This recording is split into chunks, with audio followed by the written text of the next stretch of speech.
Dando continuidade aqui ao nosso evento, vamos começar com o nosso primeiro painel, Desvendando os Investimentos da Fundação Copel. E eu chamo para o palco os palestrantes Rubem Doege,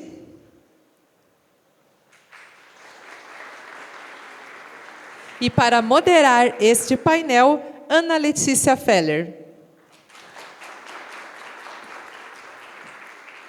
Rubem, ele faz parte do time de investimentos da Fundação Copel desde 2019, gerente executivo desde outubro de 2022, economista formado pela Universidade Federal do Paraná, com mestrado em desenvolvimento econômico pela mesma instituição e possui a certificação CFA desde 2019. E a nossa presidente, Ana Letícia, é presidente da Fundação Copel,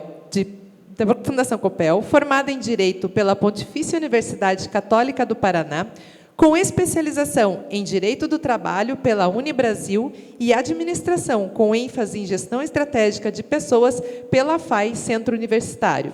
Além disso, possui MBA em Liderança pela Estação Business School e Executive MBA pela Fundação Copel, pela Fundação Dom Cabral. Foi diretora de Gestão Empresarial da Companhia Paranaense de Energia entre 2018 e 2023 e atuou em diversos conselhos de administração e comitês, incluindo as subsidiárias Copel Distribuição, Copel Telecomunicações e Copel Comercialização. Bom dia, Ana, tudo bem? Bom dia, Rubem. Então, é o primeiro painel do nosso workshop de hoje.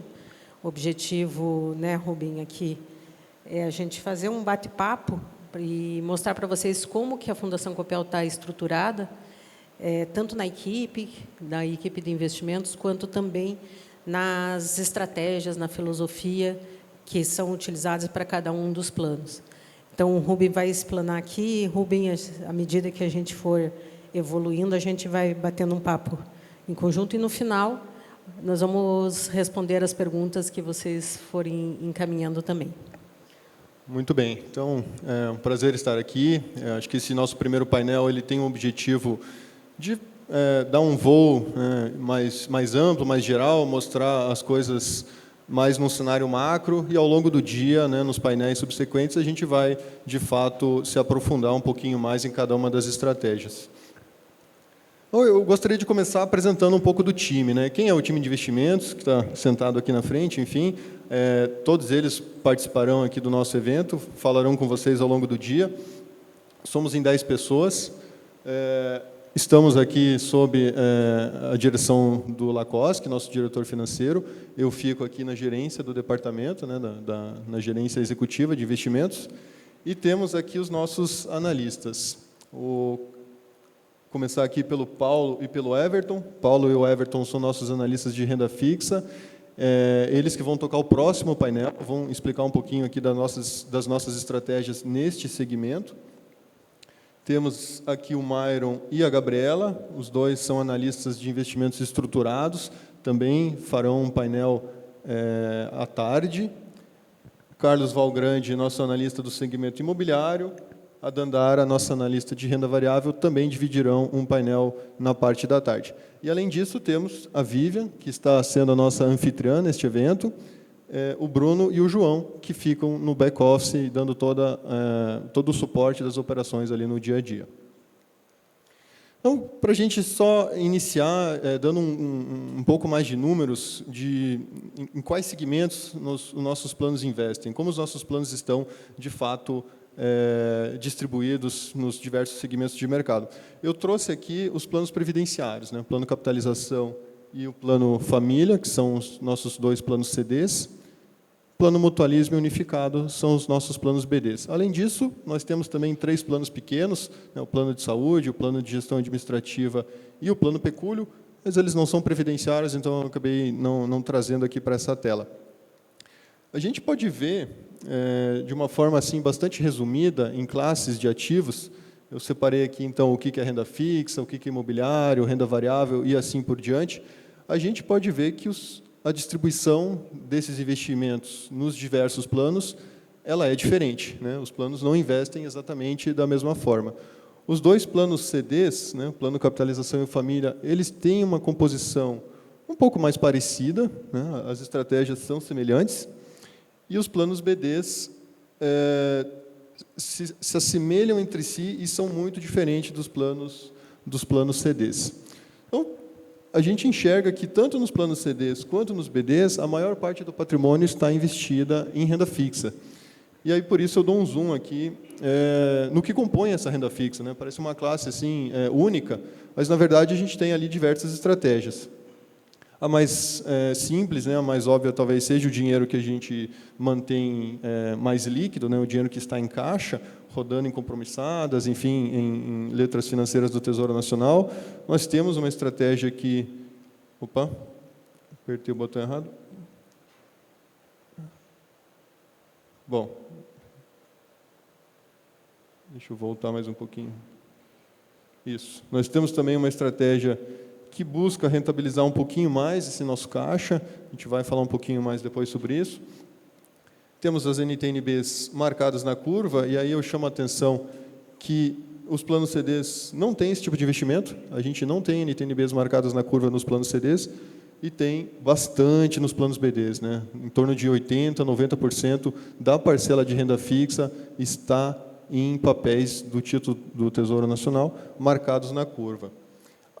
A gente vai falar um pouquinho de porquê, né, quais são as estratégias, como que a gente chega nisso, mas até muito recentemente a gente sequer podia marcar na curva títulos aqui nos planos CDs. Isso era vedado em legislação e muito recentemente saiu aí uma normativa, né, a CNPC 61, que permite que isso seja feito, né? Então, isso é algo que a gente vai avaliar, vai estudar, mas até muito recentemente isso sequer era permitido. E temos aqui as estratégias de IMAB e crédito privado, que a gente vai se debruçar sobre elas no próximo painel com o Paulo e com o Everton. Bom, eu gostaria de falar um pouquinho de... Tudo bem, é assim que os planos estão investidos, é essa a composição do patrimônio, mas como que a gente chega nisso, né? Como que a gente decidiu que vai ter 50% de renda fixa num plano, 10% de renda variável num outro plano? Enfim, isso é o resultado, né, de um processo, de uma filosofia, de toda uma estratégia de investimentos que é adotada aqui pelo time já há bastante tempo. E essa figura exemplifica muito bem como que é essa nossa filosofia, como que a gente pensa na hora de elaborar as nossas estratégias. Então, a gente tem aqui 6 passos, basicamente, iniciando com o objetivo de risco e retorno dos planos. Então, vamos dar um zoom aqui, o que a gente fala, né, o que a gente entende como o objetivo de risco e retorno. Aqui a gente tem que conhecer muito bem os objetivos, qual é a característica do plano para o qual está sendo elaborada aquela estratégia. Então, por exemplo, eu citei aqui que a gente tem planos CDs e planos BDs. Isso já é uma diferença enorme, né? Então, um plano de contribuição definida versus um plano de benefício definido. Entre os planos de benefício definido, que são ali o plano mutualismo e o plano unificado, eu tenho diferenças entre eles também. Um plano já está fechado, o outro ainda entram novas aposentadorias. Qual é a característica da massa desses participantes? É uma massa ainda jovem? Eu preciso ter um fluxo de pagamentos até 2100, 2120? Ou já é uma massa um pouco mais madura e o plano tende a se esgotar um pouquinho antes? Qual é a característica de solvência? O plano está equilibrado, o plano está solvente, o plano está em déficit? O Lacoste falou muito bem aqui na fala inicial, não temos, né, nenhum dos planos em déficit, mas se houvesse, a gente, obviamente, teria que bolar uma estratégia diferente. Olhando para os planos CDs, qual é a característica desses participantes? Eles tendem a sair, como também o Lacoste citou, né, a gente tem muita flexibilidade hoje no plano família, por exemplo, que o participante vem e pode pedir um resgate, uma portabilidade depois de 6 meses, e aí, portanto, isso me exige uma liquidez um pouco maior. Tudo isso tem que ser levado em conta na hora da gente, de fato, elaborar as estratégias de investimento. Bom, entendido isso, eu sei agora mais ou menos o que os planos precisam, eu sei qual que é a característica deles, mais ou menos, na verdade, não, eu sei muito bem, né, entendi muito bem, né, qual que é o perfil desses planos, eu vou, de fato, elaborar as nossas alocações, nossos alvos de alocação tática e estratégica. Então, aqui, de fato, a gente se refere a quanto cada plano vai alocar em determinado segmento. Por que um plano tem 10% no segmento de renda variável e o outro tem só 2%? Pelo objetivo, pela característica daquele plano. Então, eu entendi isso e vou, de fato, fazer essas alocações agora. Eu tenho essas alocações que a gente faz, elas são definidas com base em premissas de longo prazo. Somos um plano de previdência, né? A gente conta com um horizonte de tempo razoavelmente longo para nos apoiar aqui na elaboração das nossas estratégias. Então, olhando para expectativas de retorno de diversas classes de ativo no longo prazo, eu, de fato, determino qual é a minha alocação estratégica. Mas eu posso estar observando um deslocamento momentâneo de mercado naquele determinado segmento. E aí eu posso, de fato, fazer um movimento mais tático. Então, vou aumentar um pouquinho a alocação naquele segmento, vou reduzir um pouquinho a alocação em um outro segmento. Tudo isso é discutido, né, bem pensado aqui nesta etapa do processo.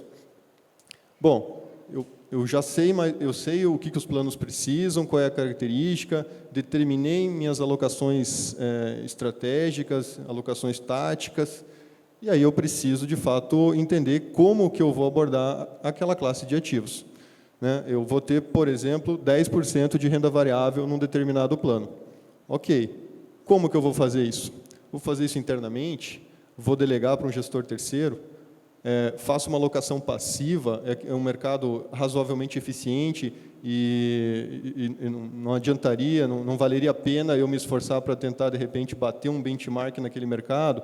Então, eu poderia fazer isso de forma passiva ou não. Eu ainda enxergo muitas ineficiências naquele segmento e sim, eu conseguiria gerar um retorno em excesso à média daquele mercado. Qual é a minha abordagem para cada uma das classes de ativo? Essa aqui é a etapa em que a gente pensa sobre isso.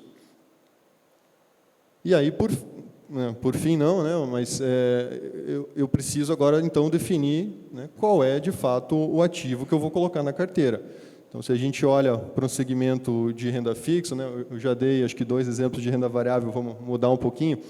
Se eu olho para um segmento de renda fixa, eu entendi que eu consigo gerar né, eu tenho capacidade interna de gerar um resultado em excesso ao benchmark, vou fazer isso, ok. Como que eu faço isso? Qual o papel que eu compro? Eu tenho títulos do Tesouro, por exemplo, que vencem em 2028, vencem em 2030, 35, 40. Qual que eu compro? Um pouquinho de cada? Concentro na parte mais curta? Concentro na parte mais longa? Aqui, de fato, a gente vai selecionar qual é o ativo que vai entrar na carteira ou qual é o gestor, se a gente, de fato, resolver terceirizar, ou pelo menos uma parte, né, toda, ou pelo menos uma parte dessa alocação. Eu preciso analisar qual é o gestor que, de fato, tem uma capacidade de me entregar um resultado de acordo com o mandato que eu estou entregando para ele. Eu tenho também algumas travas em política de investimentos, tenho restrições de risco, uma série de coisas que eu preciso levar em consideração nessa etapa. Feito isso, definir qual é o objetivo, qual é o ativo que eu quero colocar para dentro da carteira do plano, tem todo um processo de aprovação e de governança dentro aqui da nossa instituição. Então, já foi mencionada aqui a presença dos membros aqui do Comitê de Investimento, do Conselho Deliberativo, enfim. Então, dependendo do papel, do ativo que a gente quer colocar em carteira, a gente precisa passar por várias instâncias de aprovação até que isso, de fato, seja permitido. E aí, por fim, todos esses nossos investimentos, eles entram numa esteira aí de monitoramento, que é contínua. A gente precisa ver se este papel, este ativo, este gestor, que agora faz parte da minha carteira, ele continua performando a contento, ele continua cumprindo o mandato que eu entreguei, ele continua exercendo o papel dentro do meu portfólio que motivou a sua entrada original. Então, isso é contínuo, a gente faz no nosso dia a dia e, eventualmente, toma decisões de troca, de substituição, se a performance ou algum outro motivo qualquer, né, nos chamar a atenção. Bom, Rubim, vamos, claro. antes de você entrar nos resultados, volta lá no início, quando você coloca o slide dos planos, o primeiro slide lá, que mostra onde que a gente tem alocações diferentes para cada um dos planos, que está ali naquela parte do objetivo de cada um dos planos. É o primeiro, né? Objetivo e... Volta mais um? Mais um. Tá. Então, ao contrário. Esse? Antes desse. Antes desse. Isso, aí, ó. É esse. Então, a gente vê ali que a gente tem percentuais diferenciados para cada um dos planos, né? Então, a gente separa, inclusive, no plano 3, o capitalização do mutualismo. E cada um tem uma estratégia, uma política diferente. Por que, assim, pode ser algo muito básico, mas talvez seja importante a gente deixar. Por que a gente faz essa separação? Qual é, por exemplo, o objetivo diferenciado que tem a parte do mutualismo, da capitalização, do família, né, do unificado? Não, ótima pergunta, Ana. O plano capitalização e mutualismo, eles são o plano 3, são duas parcelas segregadas dentro de um mesmo plano, que, como o Lacoste também mencionou na fala inicial dele, é um plano CV, né, a tal da jabuticaba, né?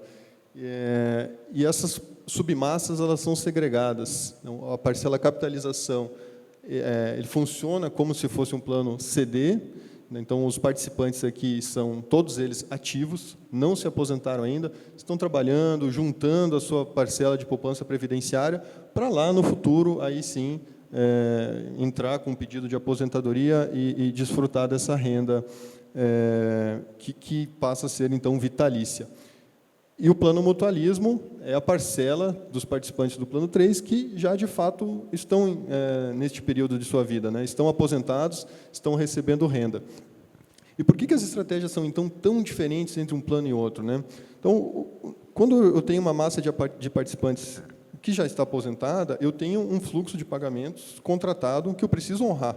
Então, a aposentadoria, né, é paga todo mês para esses participantes.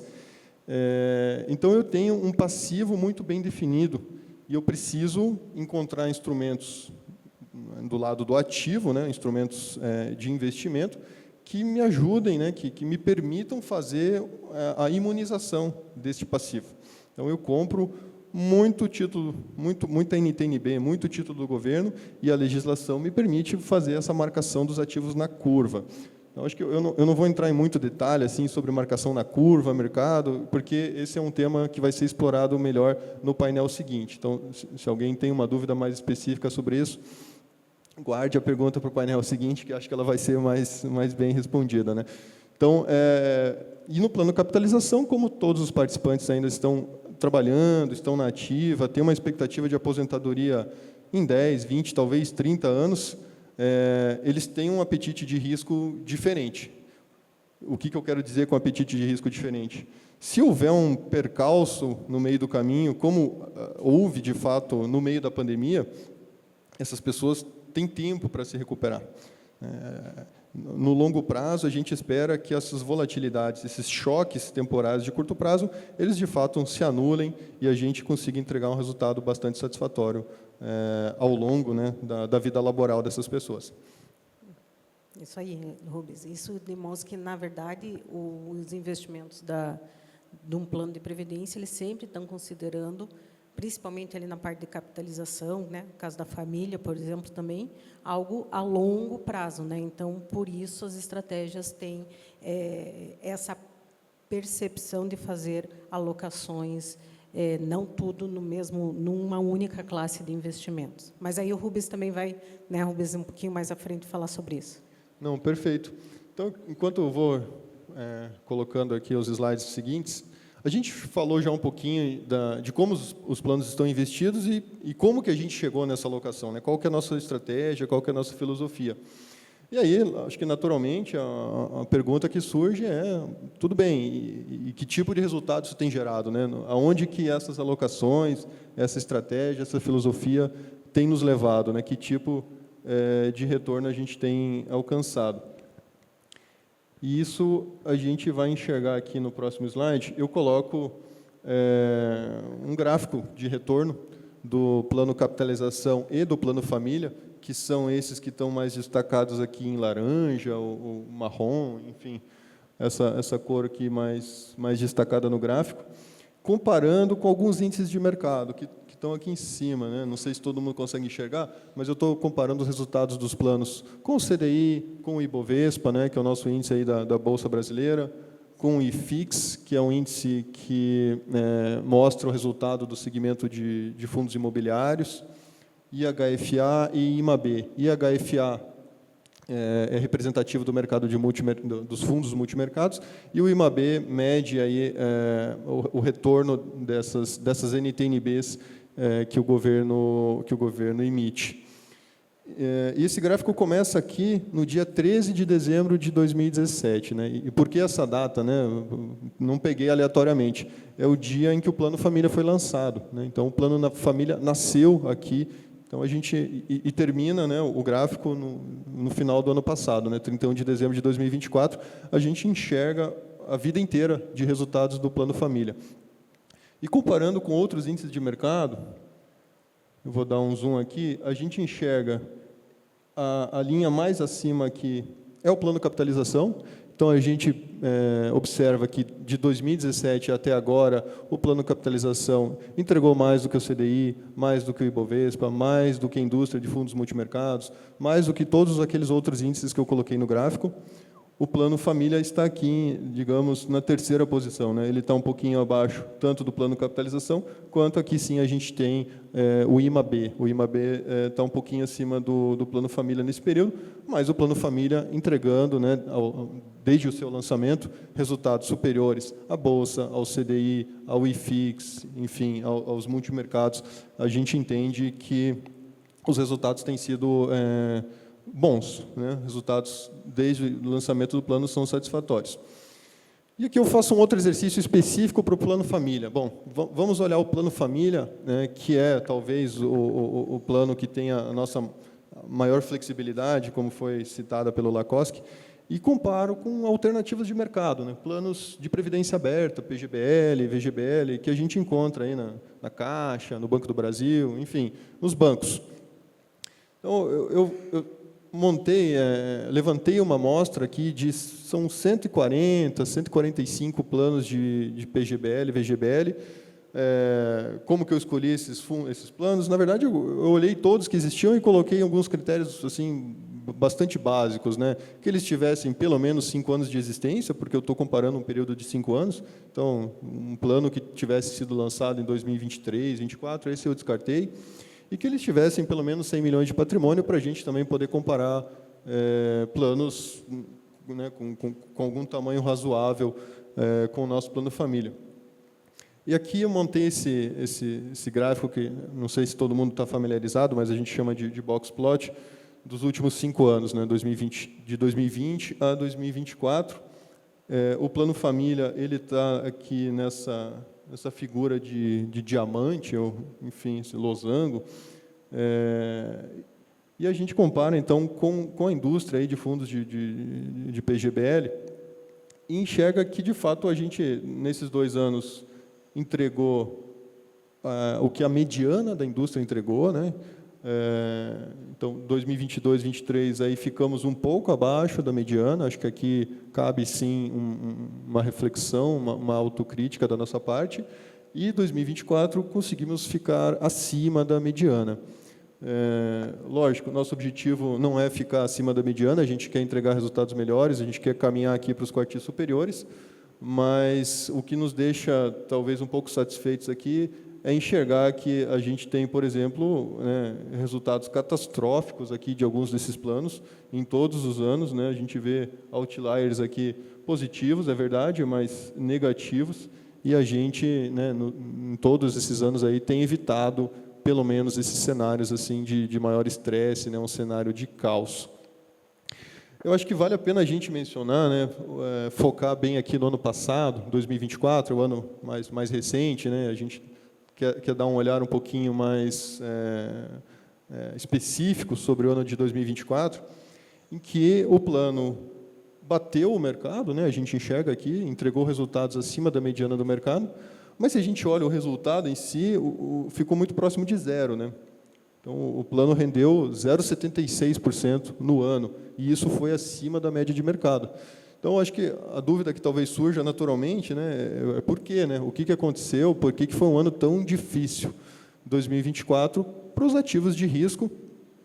O Guilherme já fez, acho que, uma excelente introdução aqui, já explicou o cenário macro difícil que a gente tem vivido, toda a questão do déficit das contas do governo, da economia americana ainda muito forte, muito pujante, e isso causando, né, uma dificuldade para a queda da taxa de juros, isso, de fato, influencia muito. E 2024, eu acho que talvez esteja um pouco pequeno aqui para todo mundo enxergar, mas eu coloco aqui como que renderam diversas classes de ativos, né? E aí pegando sempre os índices representativos dessas classes. Então, para a Bolsa, eu coloquei aqui o Ibovespa, o IFIX, que eu já mencionei, que é de fundos imobiliários, IMAB, enfim, uma série de indicadores, e a gente enxerga que foi um ano difícil, né? O Ibovespa caiu 10% no ano, 10% negativo, fundos imobiliários 5%, né, negativos também, IMAB, né, que é o índice representativo das NTNBs. Então, a gente imagina, acho que esse é um tema que vai ser bastante explorado no painel seguinte, poxa, é renda fixa, é título do governo, o governo pagou, não deu default, só sobe, né? Enfim, caiu 2,5% no ano. Então, quem comprou uma NTNB perdeu dinheiro, né? Assim, contabilmente, né? Acho que tem todo um parênteses aqui que precisa ser feito, né? Isso não representa prejuízo, né? Acho que o painel seguinte vai explorar melhor isso.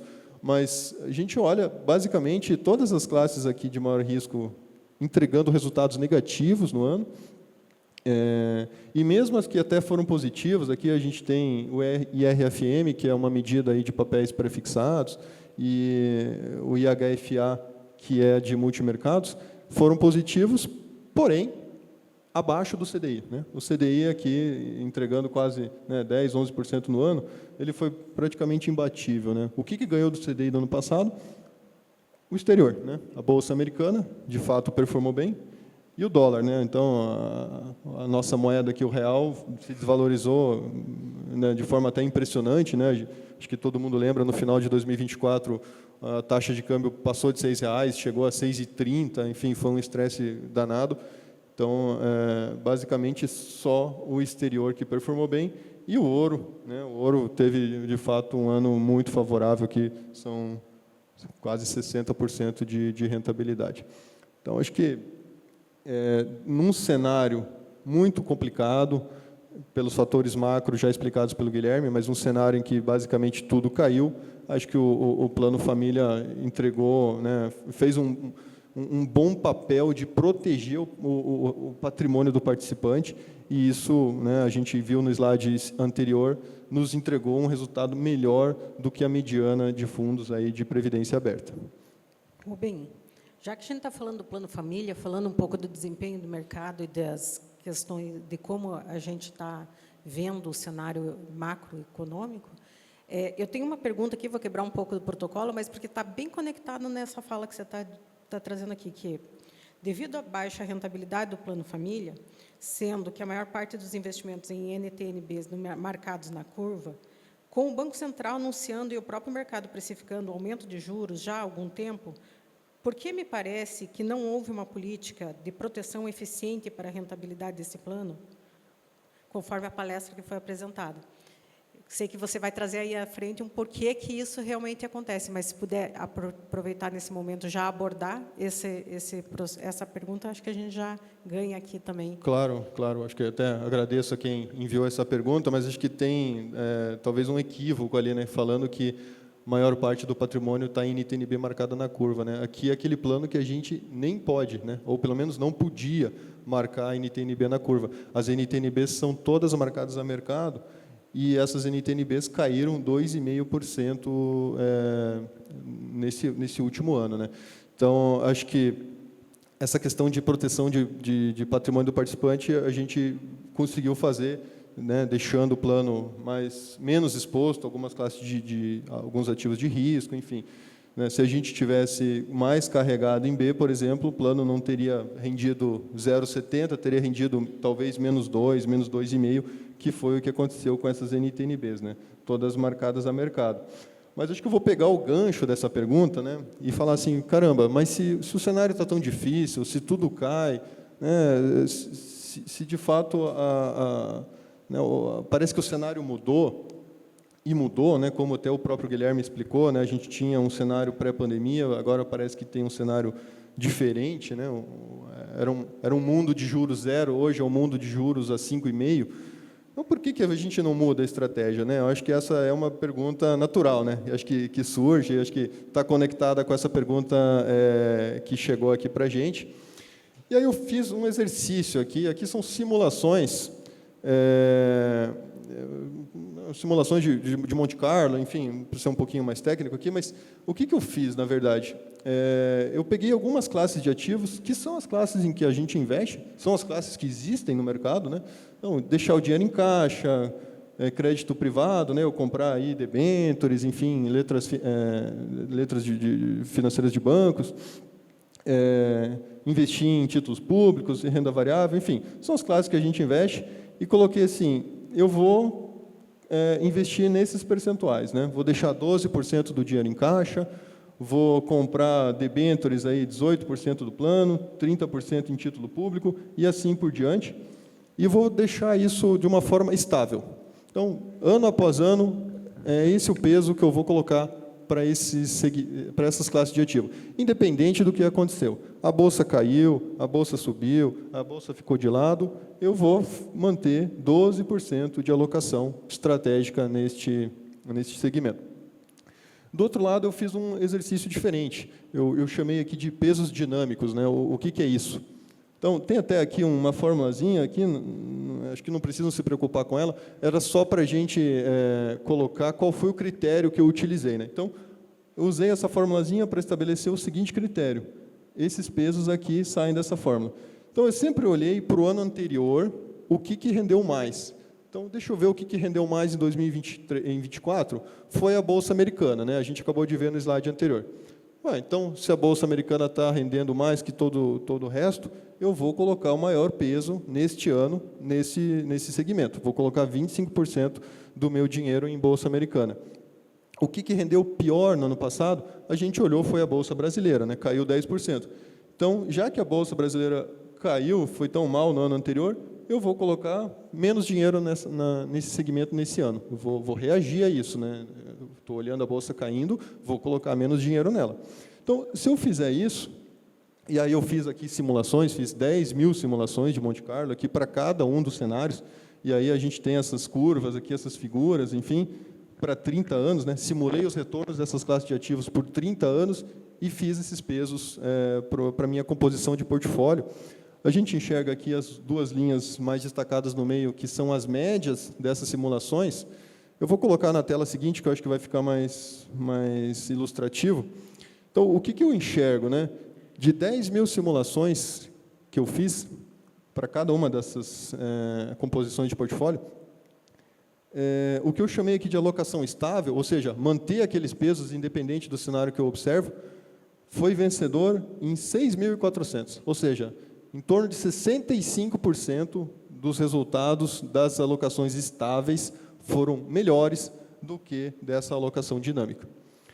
Bom, qual foi o pior drawdown que eu observo nessas séries? E aí o drawdown é aquela queda, né? Aquilo que a gente de fato sente, né? Que a gente se assusta. Né? A cota está em X, de repente, caiu 10% a menos, né? Antes que ela volte a subir. Isso, de fato, é o que dói, né? O que a gente procura evitar. Então, o pior drawdown dessa alocação estável foi menor do que o pior drawdown dessa alocação dinâmica. E, na média, a gente enxergou menos anos negativos aqui do que aqui. Então, o que a gente pode observar é que eu ter uma alocação estratégica olhando para o longo prazo, ela tende a ser a melhor estratégia possível, né? É uma melhor estratégia do que eu ficar ajustando meu portfólio de acordo com aquilo que aconteceu no ano anterior.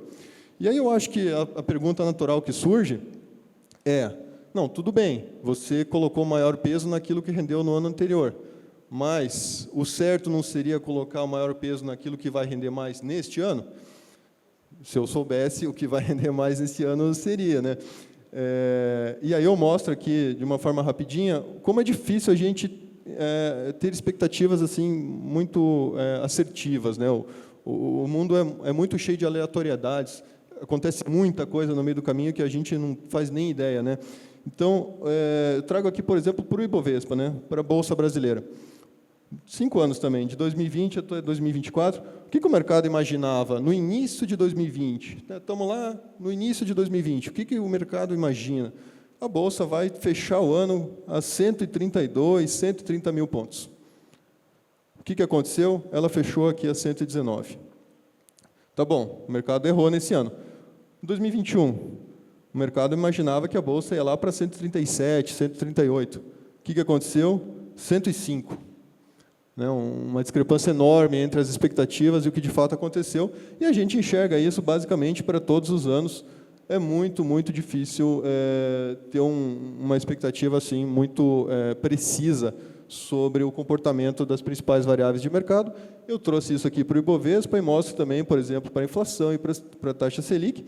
Para a inflação, até nos últimos 3 anos, a gente vê que o mercado teve um palpite assim bastante certeiro, mas em 2021, por exemplo, né, foi um desastre, né? E se imaginava que o IPCA seria em torno de 4%, foi acima de 10%. Aí você imaginando as perguntas que veio naturalmente, veio aqui, ó, no cenário de aumento de taxa Selic, por que não investimos mais em ativos que respondem mais a esta alta, ao invés, por exemplo, de uma NTNB?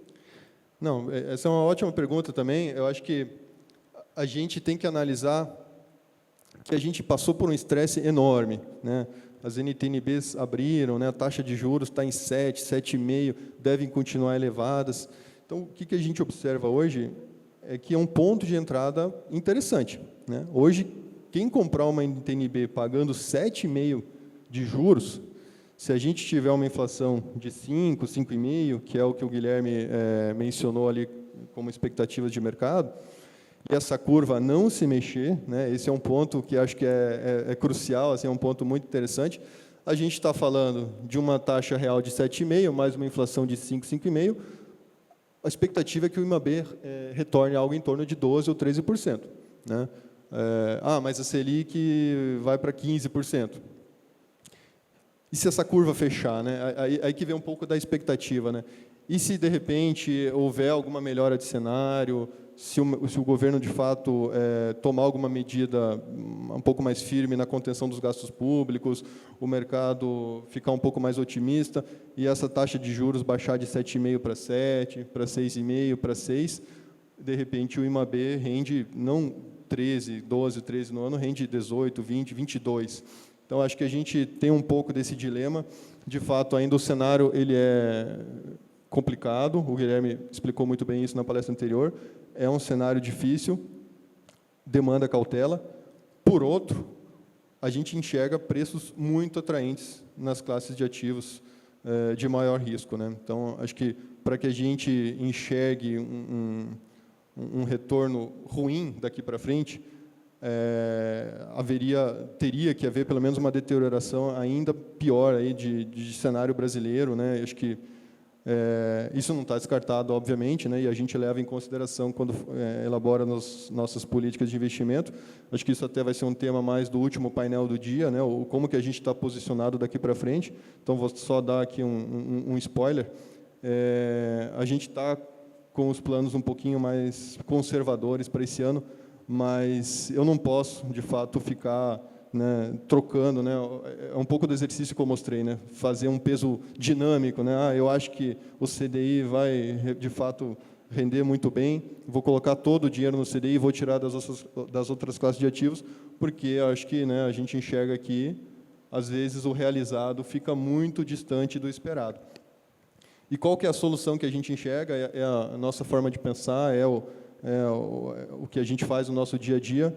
Se eu não consigo, né, se eu investir naquilo que foi bem no passado, não me garante que eu vou ter um retorno bom no futuro, E se eu não tenho assim grande certeza sobre o que vai acontecer com as principais variáveis macroeconômicas no futuro, a solução aqui é diversificar, né? Eu preciso, de fato, estar exposto às principais classes de ativos, que podem ter, sim, um ano ruim, 2 anos ruins, 3 anos ruins, podem.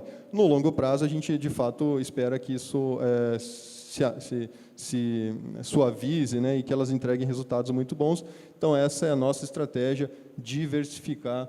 Por isso, a gente enxergou aquelas alocações dos planos ali no primeiro slide. E aí, para a gente finalizar aqui, de uma forma talvez mais rapidinha, que eu já estou com o tempo estourado, acho que está todo mundo querendo sair para o intervalo, eu quero falar um pouquinho de risco, né? Como que a gente faz a gestão de risco, né? A gente pode chegar, fui trabalhar hoje, tive um sonho, acordei com uma vontade danada de comprar uma debênture da Vale, eu vou lá e compro, né? Não é assim que funciona, né? A gente primeiro precisa respeitar os limites da legislação, que é aqui a resolução, né, legislação 4994 do Conselho Monetário Nacional. Essa é a resolução que diz aquilo que a gente não pode fazer, quais são os nossos limites. A gente tem toda a fiscalização da Previc, né, o órgão fiscalizador que às vezes é até um pouco chato, né, assim, está de fato demandando sempre explicações e quer saber por que a gente fez tal investimento. Temos aqui as figuras dos nossos prestadores de serviço, custodiante, administrador, auditorias aqui a gente coloca no plural mesmo, porque são várias, né? A gente tem auditoria dos fundos investidos, auditoria interna da fundação, auditoria externa, auditoria das patrocinadoras, uma série de auditores aqui que ficam observando, né, o nosso trabalho. Tem a área de compliance interno, os órgãos de governança que estão aqui presentes, né, comitê de investimento, conselhos, além de algumas consultorias que, eventualmente, nos prestam serviço. Como exemplo, né, então, o que a gente pode fazer, o que a gente precisa ter um rito maior de aprovação. Eu trago aqui, isso está na nossa política de investimento, né?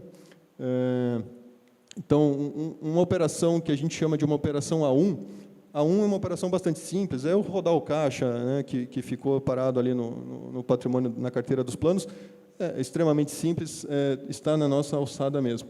Se a gente vai adicionando aqui camadas de complexidade, a gente precisa de mais gente aprovando, né? Então, um tipo de investimento A4, a gente precisa, inclusive, da aprovação do próprio Conselho Deliberativo. E eu trago só um exemplo aqui em renda fixa. Então, vou fazer uma compromissada com título público, que é o que eu falei de rodar o caixa. Então, a gente mesmo faz, já está autorizado. Vou comprar uma debênture aqui de uma empresa, de uma Vale, de uma Petrobras, enfim, vou comprar um papel desse tipo, eu preciso, uma operação A3, eu preciso da aprovação do diretor e de toda a diretoria, né? A Direx precisa, de fato, aprovar essa operação.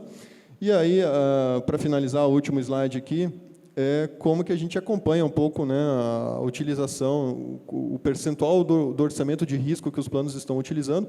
Esse é um slide aqui que é elaborado pela GGC, né, pela área de compliance, o qual eu gosto bastante, mostra todos os nossos planos, inclusive os planos pequenos, né, a gente enxerga aqui pró-saúde, pecúlio, né, enfim, todos os planos que temos em carteira. Cada um deles tem um orçamento de risco diferente, né? Lembrando, voltando àquela questão dos objetivos de risco e retorno, das estratégias, elas não são iguais para cada plano. Então, cada um tem um orçamento de risco diferente, mas a gente acompanha qual o percentual desse orçamento de risco que os planos estão utilizando. Então, quando bate aqui em perto de 100%, já entra numa faixinha mais amarela, e quando ultrapassa 100%, aqui, de fato, o compliance nos avisa e a gente... em última instância, né, no limite, precisa, de fato, fazer alguma alteração no portfólio, porque a gente está tomando mais risco daquilo que é permitido, daquilo que a gente elaborou, colocou em política, né? Então, esse gráfico mostra o ano de 2024 inteiro, e a gente observa que os planos rodaram com baixo orçamento de risco, né? Ou seja, a gente rodou os planos de uma forma mais conservadora, até por conta do cenário que o Guilherme explicou, que a gente enxergou, né, no ano passado, um ano de queda de basicamente todos os principais segmentos de mercado. A gente andou, sim, mais conservador, Teve um caso pontual aqui no final do ano dos planos pequenos, né? O pecúlio aqui e o PGA, extrapolaram o seu orçamento de risco, mas foi bastante pontual, a gente enxerga que já voltou, já reenquadrou, né? Então, são alguns dos indicadores, é um pouco do nosso painel de controles que a gente utiliza para fazer a gestão no dia a dia. Muito bem, Rubem. Com o avançar do horário, tenho uma última pergunta, que eu acho que até fecha um pouco esse nosso painel. Tem uma outra pergunta aqui que eu acredito que vai ficar para os próximos, que diz respeito ao investimento no exterior. Acho que a gente pode deixar, né, que em algum momento nos outros painéis vão ser tratados. Você acredita que o futuro será como o passado? Isso pensando em redução do comércio exterior, impacto da inteligência artificial, etc. Como a Fundação se prepara para essas mudanças aceleradas? Tem uma frase famosa no mercado, né, que é muito difícil fazer previsões, especialmente se for sobre o futuro, né? Então, previsões sobre o passado a gente até consegue fazer. Então, dificilmente o futuro será como foi o passado. A gente enxerga mudanças estruturais, né? Eu posso citar algumas aqui, a própria questão da inteligência artificial. A gente vê uma tendência de desglobalização, descarbonização, tem uma questão de demografia, as populações envelhecendo. Tudo isso, de fato, deve alterar digamos, o status quo, né? O futuro não deve ser como foi o passado. A gente tem que ficar atento a isso, tem que, de fato, observar e tentar medir qual é o impacto que essas alterações estruturais terão aqui sobre as classes de ativos, sobre os segmentos. E, de fato, se isso demandar, fazer ajustes nos nossos portfólios para que a gente continue aí entregando resultados no longo prazo. Muito bem. Parabéns, Rubens, pela palestra. Acho que seguimos para o café, é isso? Então, tá bom. Um abraço.